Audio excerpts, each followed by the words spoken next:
Durante esses anos todos nós temos aprendido sobre natureza, essência do Senhor e qual o nosso chamado para isso. Nós somos chamados para nos tornar iguais a Jesus.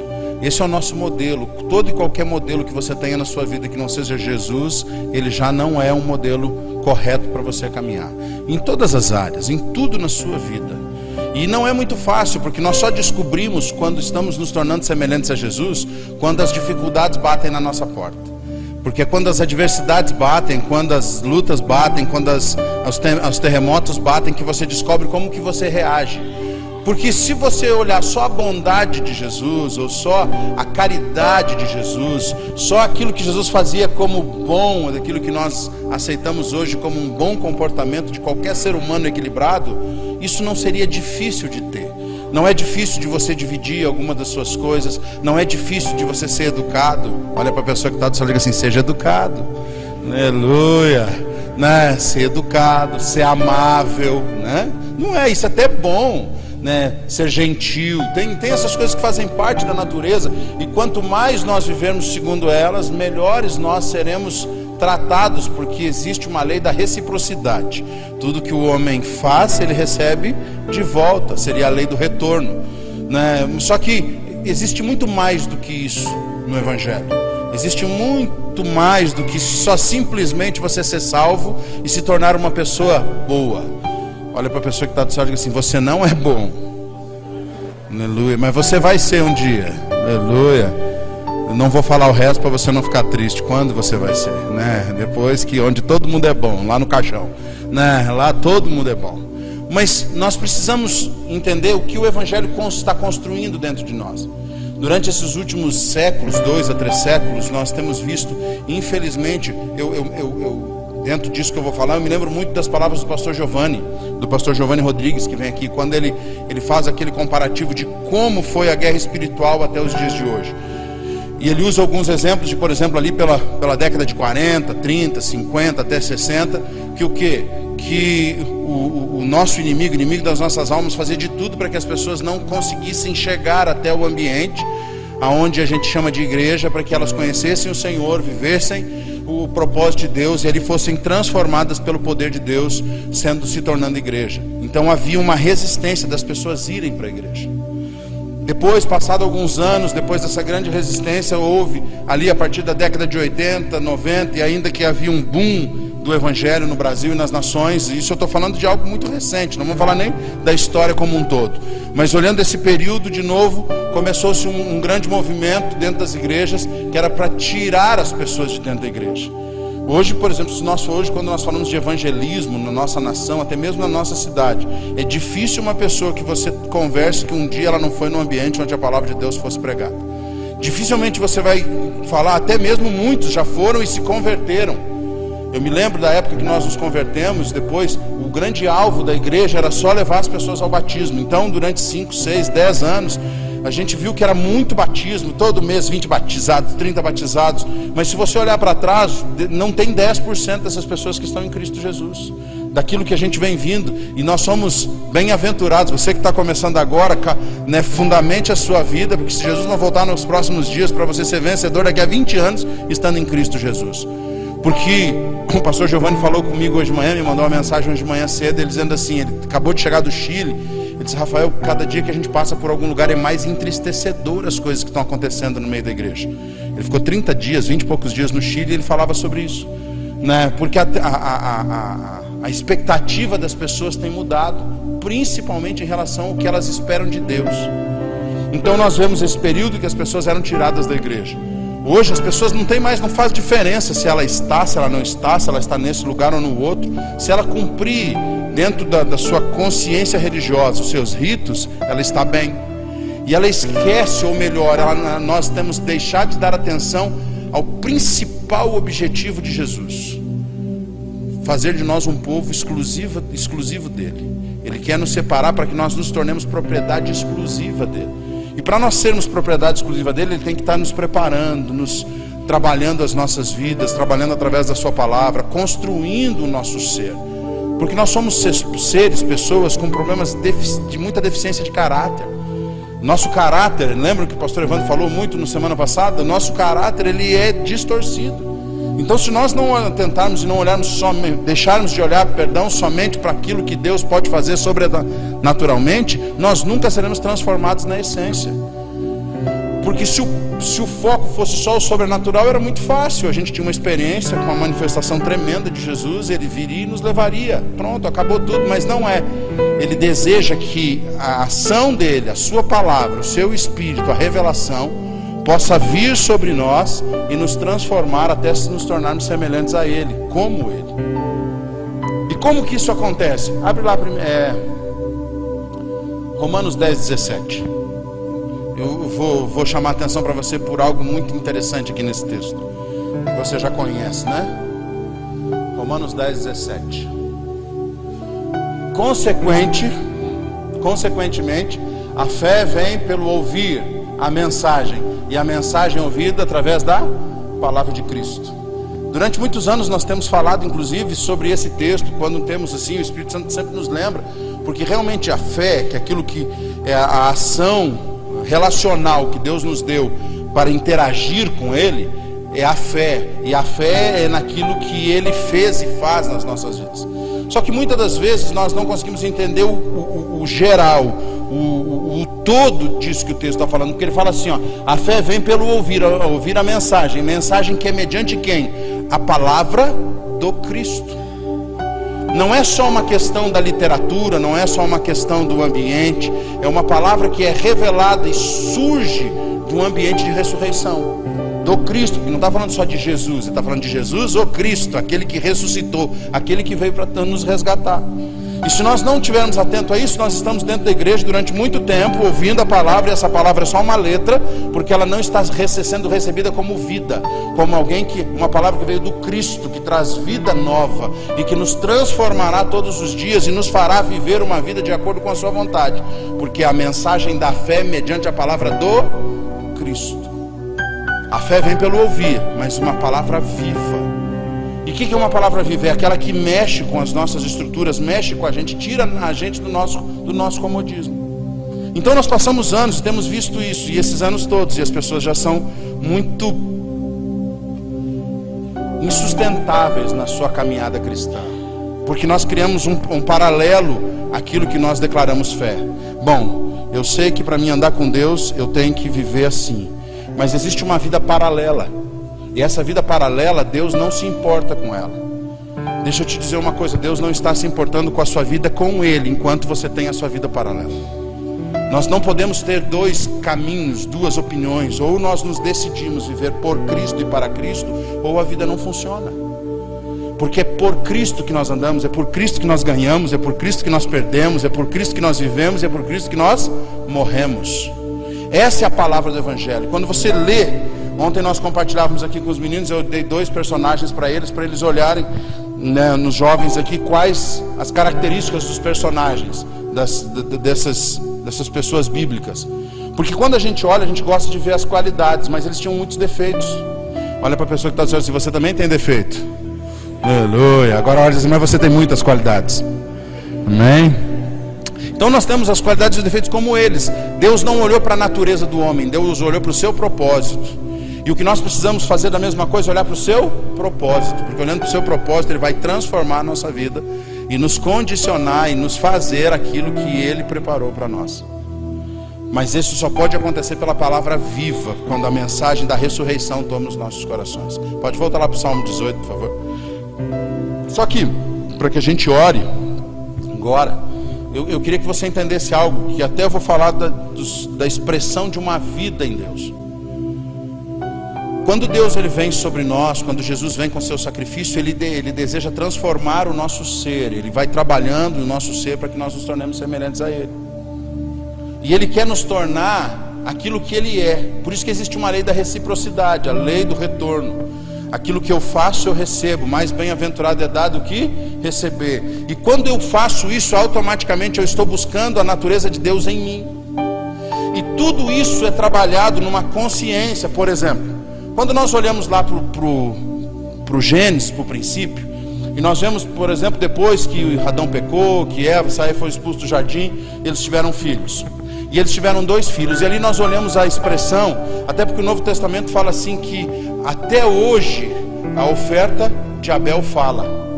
Até os dias de hoje a oferta de Abel fala. Por quê?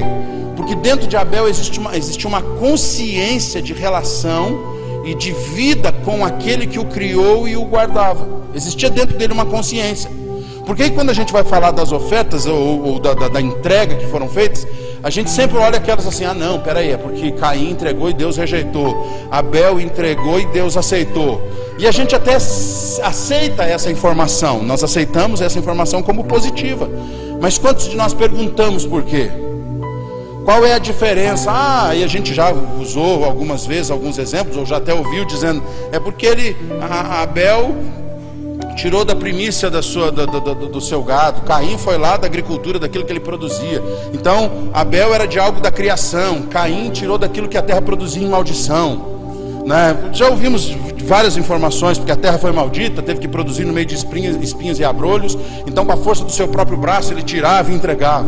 Em contrapartida, Abel ia lá e dentro da criação só cuidou da criação. Mas existiam alguns fatores que são tão preciosos que a gente precisa atender, por exemplo, como uma vida em Deus. Quando a Bíblia fala de entregar primícias, de ter uma vida de entrega, ele fala de alguém que tem uma expectativa constante de poder estar entregando algo a Deus. Porque, por exemplo, eu não sei se você já parou para pensar, ele entregou de um animal, e aí ele pegou esse animal, o dia que nasceu a primeira cria desse animal, você imagina como que ele entregou?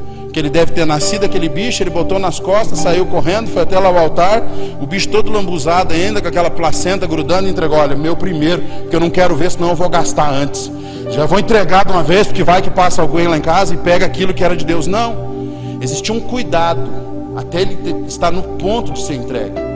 A vida daqueles que conseguem entender a relação com o coração entregue, eles não estão preocupados em si com o ato instantâneo, mas com o cuidado para participar daquilo que Deus espera da sua vida. Ele esperava um período específico ali de 6 meses a 1 ano para que ele pudesse pegar a sua primícia e entregar. Agora a Bíblia fala que as primícias eram entregues como uma oferta sem defeito. Agora você viaja comigo, né? Imagina como que era o cuidado. Tinha lá 50 cordeiros, mas tinha um que quando nasceu ele botou a fitinha lá, disse assim, esse aqui é do Senhor. Qual você acha que ele cuidava mais? Porque a relação que ele mais cultivava era com o próprio Deus e não com as suas próprias coisas.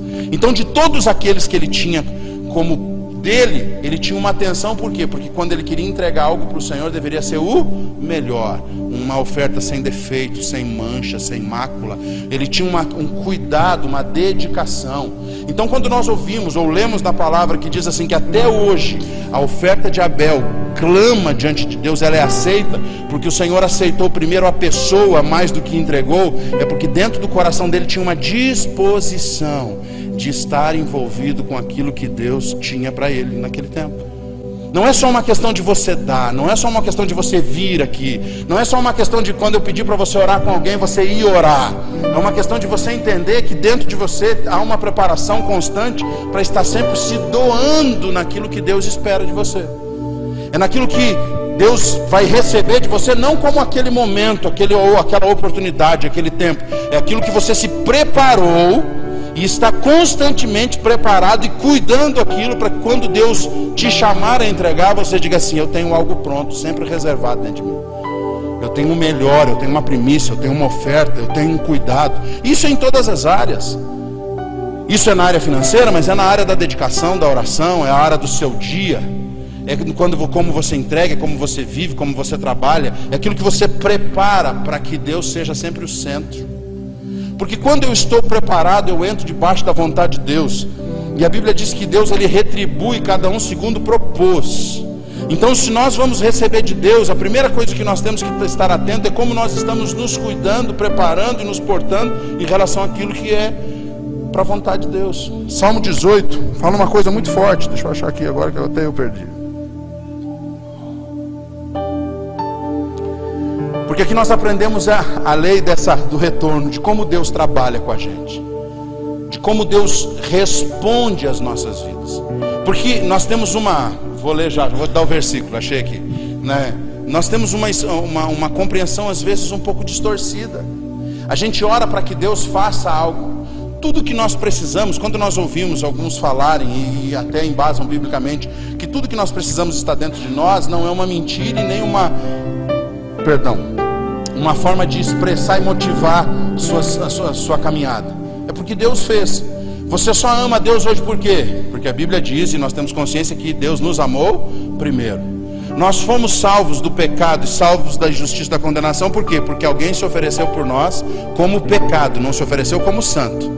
Jesus é santo, mas se ofereceu como pecado nos nossos lugares, para que nós fôssemos perdoados. Olha para o seu irmão e diga assim: você foi perdoado dos seus pecados. Aleluia. Diga assim: seu nome está escrito no livro da vida. Amém. Diga assim: não é mérito seu. Aleluia. Não é mérito. Não foi, não, pastor. É tão difícil, porque assim, até eu não estou, por favor, eu sei que às vezes eu falo algumas coisas que parece só criticar. Não é crítica. Mas se você não entender a essência daquilo que Deus está fazendo, por exemplo, se eu chamasse hoje aqui, de repente posso até chamar, não sei se hoje alguém está precisando disso, porque eu fui alcançado por Cristo assim. Então não há um pecado, não há um erro, não há um dolo, não há nada disso. Eu só vou dar um exemplo. Alguém aqui quer aceitar Jesus? Aí levanta a mão. Aí a pessoa diz: então vem aqui na frente para você aceitar Jesus. Quando alguém faz isso de forma inconsciente, só emocional, ou num ambiente de dor, de sentimento, até porque a proposta é o seguinte: se você aceitar Jesus, se você conhecer Jesus, toda a sua vida vai mudar. Sua tristeza vai acabar, sua pobreza vai sumir, sua doença vai desaparecer. Então todo mundo está procurando um coringa no baralho para ver se resolve seus problemas. E Jesus parece um coringa, que ele vai resolver todos os problemas. Aí as pessoas vêm, e no momento das dificuldades elas desistem. Por quê? Dizem assim: pô, mas eu fiz tudo que Jesus me mandou e ele não me deu nada. Por quê? Porque eu tenho uma consciência de que se eu fui à frente, aceitei, ele já não foi de graça, fui eu que decidi deixar ele entrar na minha vida. Eu não tenho mais a consciência de que o Espírito Santo me convenceu de que eu sou um pecador e preciso me arrepender dos meus pecados. E isso, o Evangelho não mudou. O Evangelho é trazendo pecadores ao arrependimento. Olha para o seu irmão e diga assim: você é um pecador. Aleluia.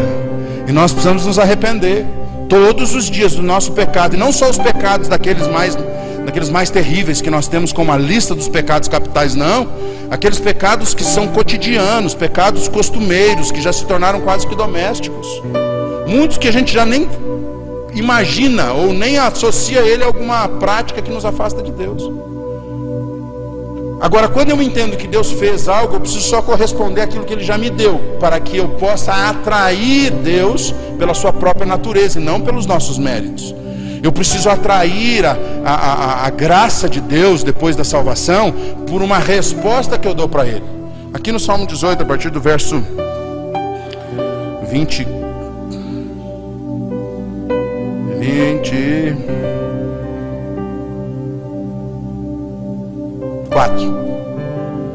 diz assim: o Senhor me recompensou conforme a minha justiça. Preste atenção no que o texto diz. O Senhor me recompensou conforme a minha justiça, conforme a pureza das minhas mãos, diante dos seus olhos. Quem pode subir ao monte do Senhor? Quem tem mãos limpas e um coração puro. Quem limpa as nossas mãos? O próprio Senhor. Quem purifica o nosso coração? O próprio Senhor. Então eu não vou aqui porque eu me dediquei ou porque eu me prontifiquei. É porque eu o conheci, o permiti assim no entendimento de que só Ele podia fazer alguma coisa na minha vida. Ele começou a trabalhar em mim. Então Ele começa a responder algo na minha vida de acordo com a minha própria resposta com o que Ele fez. Vamos lá, verso 25. Ao fiel te revelas fiel, ao irrepreensível te revelas irrepreensível, ao puro te revelas puro, mas com o perverso reages à altura. Tudo na nossa vida cristã, tudo está de acordo com a reciprocidade de Deus. Naquilo que você já foi alcançado, naquilo que você já compreendeu, naquilo que você já recebeu, você precisa responder a Deus para ter a segunda resposta de Deus. Se você é fiel, Ele é fiel. Se você é infiel, Ele é infiel. Só que Deus, ele é tardio, ele é longânimo. Então não acredite que algumas coisas vão acontecer, porque assim como nós queremos que Deus seja alguém que responde instantaneamente aos nossos comportamentos positivos, e ele não responde, assim também é com os nossos comportamentos não tão positivos assim. Ele não vai responder instantaneamente, porque ele é um Deus longânimo, tardio em se irar. Ele nos dá oportunidade para que nós possamos nos render a Ele e à palavra do Cristo, a mensagem que nos dá vida, para que Ele possa estar trabalhando aquilo que é eterno e não temporal nas nossas vidas. Deus, ele quer estabelecer muitas coisas na vida de muitas pessoas nesse tempo, e eu não posso falar dos outros, mas falo aqui nas nossas vidas. E é uma guerra constante, por quê? Porque nós queremos sair do racional para a racionalização. Nós queremos fazer com que Deus se dobre a alguns conceitos que nós trazemos, e Deus não se dobra ao homem. É nós que precisamos nos render e entender que Ele está construindo, preparando um povo para chamar de seu. É Ele que está falando. Quando você vai lá para o texto de Romanos, vamos lá, Romanos 11, nós lemos essa semana, verso 22, diz assim: portanto, considere a bondade e a severidade de Deus, severidade para com aqueles que caíram, mas bondade para com você, desde que permaneça na bondade dele. De outra forma você também será cortado. Nós precisamos estar atentos a responder a Deus segundo quem Ele é, não segundo quem nós esperamos que Ele seja. Nós precisamos estar conectados em todas as áreas, seja na nossa resposta de oração, seja no nosso altar, seja na nossa entrega, seja na nossa vida financeira, seja na nossa vida de perdão, de misericórdia, de paz. Nós precisamos estar conectados com aquilo que Deus está construindo.